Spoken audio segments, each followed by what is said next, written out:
ចោលលួចឬក៏បាត់ទូរស័ព្ទ iPhone របស់យើងបើសិនបើយើងបានបើកមុខងារទាំងនេះភាគរយដែលយកទូរស័ព្ទបានមកវិញហ្នឹងគឺច្រើនខ្លាំងមែនទែនត្រង់កន្លែងនេះខ្ញុំជឿថាបងដែលប្រើជាមួយនឹងទូរស័ព្ទ iPhone មួយចំនួនគឺគាត់ប្រហែលជាបានស្គាល់ជាមួយនឹង app Find My ហើយ app ហ្នឹងគឺសំខាន់ខ្លាំងមែនទែនទូរស័ព្ទពេលដែលយើងទិញថ្មីមកហើយគឺយើងត្រូវតែប្រញាប់ទៅបើកមុខងារមួយហ្នឹងឲ្យបានលឿនបំផុតដោយសារមុខងារមួយហ្នឹងគឺការពារសុវត្ថិភាពខ្លាំងមែនទែនដែល link គ្នាជាមួយនឹង Apple ID របស់យើងហើយតើតើនឹង Apple ID ហ្នឹងគឺខ្ញុំចង់បញ្ជាក់បន្តិចគឺសំខាន់ខ្លាំងមែនទែនជាពិសេសគឺពេលដែលយើងបាត់ទូរស័ព្ទហ្នឹងម្ដងពេលដែលយើងបានបើកមុខងារនៅក្នុង Find My ហើយយើងចាំ Apple ID យើងប្រញាប់ទៅ log Apple ID ហ្នឹងជាមួយនឹង device ផ្សេងឬក៏ថានៅក្នុង website របស់ Apple ហ្នឹងគឺវាជាចំណុចមួយដែលធ្វើឲ្យយើងអាចយកទូរស័ព្ទ iPhone មកវិញបានគឺមានភាគរយច្រើនគឺនៅត្រង់កន្លែង Apple ID ហ្នឹងតែម្ដងហើយត្រង់កន្លែងនេះបើសិនសួរថាពេលដែលចោលលួចទូរស័ព្ទរបស់យើងទៅតើចោលហ្នឹងអាច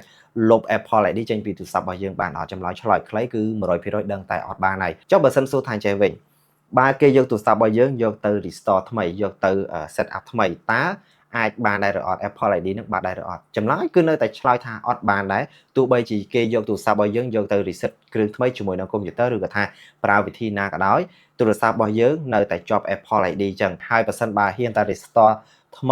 ទូរស័ព្ទរបស់យើងពេលដែលបើកមកគឺនឹងចេញពាក្យថា iPhone lock to owner ហើយបើសិន iPhone របស់យើងគឺចេញពាក្យថា iPhone lock to owner នេះគឺនៅតែត្រូវការ Apple ID Apple ID របស់យើងគឺនៅតែសំខាន់ដែរបាទនិយាយឲ្យខ្លីទៅលើទូរស័ព្ទ iPhone ដែលសុវត្ថិភាពខ្លាំងពេលដែលបានឬក៏ថាយើងវង្វេងអីហ្នឹងគឺទៅលើ app Find My ហ្នឹងឯងបើយើងបានបើក app មួយហ្នឹងទោះបីជាយើងទៅដល់ណាក៏ដោយក៏យើងអាចមានភាគរយយកទូរស័ព្ទមកវិញបានច្រើនហើយវិធីបើកមុខងារមួយហ្នឹងគឺបងប្អូនទាំងគ្នាចូលមកក្នុង setting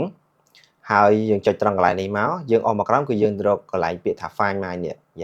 ះយើងចុចត្រង់កន្លែងហ្នឹងមកហើយបើសិនបើទូរស័ព្ទរបស់បងប្អូនទាំងគ្នាអត់ទាន់បើកទេគឺនឹងចេញពាក្យថា off កន្លែងនេះហើយប៉ុន្តែដូចខ្ញុំនេះគឺបើកហើយអញ្ចឹងចេញពាក្យថា on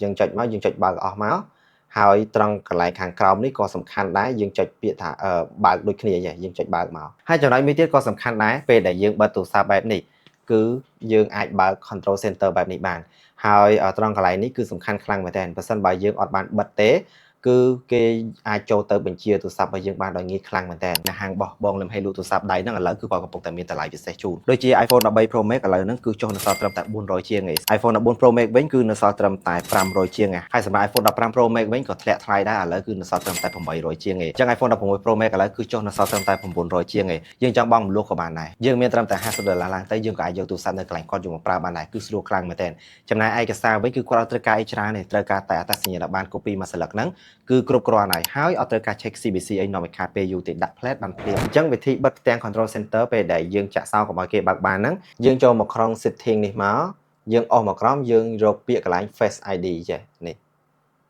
អញ្ចឹងពេលដែលយើងចូលត្រង់កន្លែងនេះយើងដាក់លេខកូដទូរស័ព្ទរបស់យើងមកអូខេពេលដែលយើងដាក់លេខកូដទូរស័ព្ទរបស់យើងហើយយើងអស់មកក្រោមនេះគឺយើងនឹងឃើញត្រង់កន្លែង control center ឯទូរស័ព្ទរបស់ខ្ញុំគឺនៅចំណុចទី3នេះយើងបិទ control center នឹងពឹបអូខេពេលដែលខ្ញុំចាក់សារគឺខ្ញុំអត់អាចគឺពេលដែលខ្ញុំអស់ control center ហ្នឹងគឺអត់ចេញទេបាទចឹងត្រង់កន្លែងនេះបើសិនបើបងប្អូនទាំងគ្នាបានបិទទាំងអស់ហ្នឹងហើយគឺនឹងមានសុវត្ថិភាពតែម្ដងទៅលើទូរស័ព្ទ iPhone របស់យើងចឹងបន្ទាប់ពីយើងបានបើក app Find My រួចហើយនៅក្នុងករណីមួយដែលទូរស័ព្ទរបស់យើងបាត់ចោលលួចអីចឹងទៅយើងប្រញាប់យក Apple ID របស់យើងយកទៅ log ជាមួយនឹងទូរស័ព្ទ iPhone មួយទៀតឬក៏ថាយើងបើកកុំព្យូទ័រយើងចូលទៅក្នុង website iCloud យើង log ជាមួយនឹង Apple ID របស់យើងហើយយើងចូលមកក្នុង app Find My យើងចុចត្រង់កន្លែង lock mode នេះហើយពេលដែលយើងចុច lock mode នេះទៅគឺទូរស័ព្ទហ្នឹងគឺនឹងអាចផ្ញើ location ទីតាំងរបស់ទូរស័ព្ទដែលបានបាត់ហ្នឹងមកហើយគឺយើងអាចទៅ check មើលយើងអាចទៅតាមយកទូរស័ព្ទហ្នឹងមកវិញបានអញ្ចឹងបន្ទាប់ពីបងប្អូនទាំងគ្នាបានមើលវីដេអូនេះហើយបានធ្វើវិធីដោយដែលខ្ញុំបានណែនាំរួចហើយគឺមានភាគរយដែលយកទូរស័ព្ទ iPhone របស់យើងហ្នឹងបានមកវិញច្រើនខ្លាំងមែនតើហើយហេតុអីបានខ្ញុំនិយាយថាភាគរយច្រើន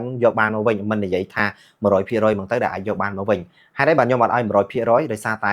គឺវាមានចន្លោះប្រហោងមួយគឺចន្លោះប្រហោងចេះអូតែថាបើសិនចោលនឹងលួចទូរស័ព្ទរបស់យើងទៅទូរស័ព្ទលួចទៅចោលនឹងគឺអត់ធ្វើអីទេបិទទូរស័ព្ទនឹងរហូតអញ្ចឹងគឺ